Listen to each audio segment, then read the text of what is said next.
hariho ibyari byabajijwe nka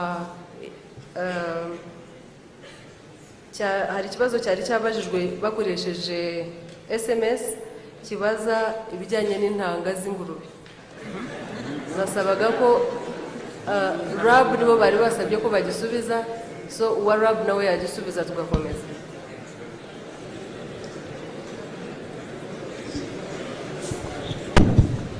ariko n'iby'inka ntabwo birakora neza. Iby'ingurube byose nabisubiza, reka minisita bisubize.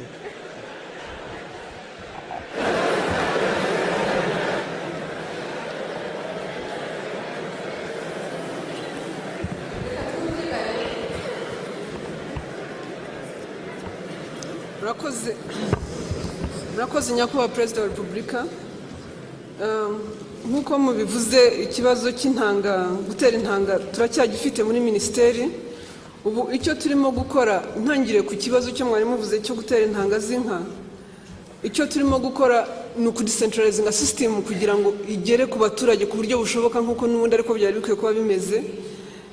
Mu rwego rwa services ubu twaramanuye intanga na liquid nitrogen abantu baba bakeneye bibonekera kuri district, ariko noneho turashaka no kugira ngo tubiprivatizinge, hanyuma ku level ya serire hazajya habaho abantu batera intanga ku mafaranga makeya, ariko buri muntu wese azajya atererwa intanga igihe akeneye gutererwa intanga.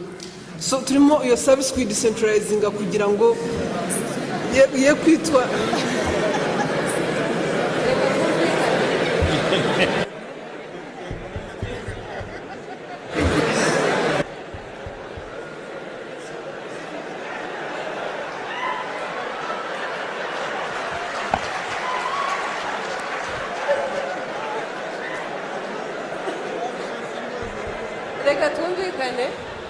mureke twumvikane.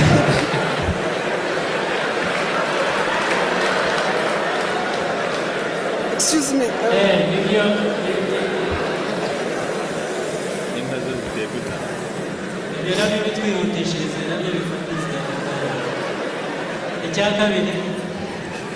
Nyakubahwa Perezida wa Repubulika, icya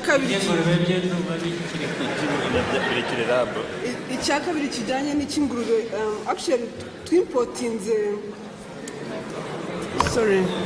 twimpotinze imfizi z'ingurube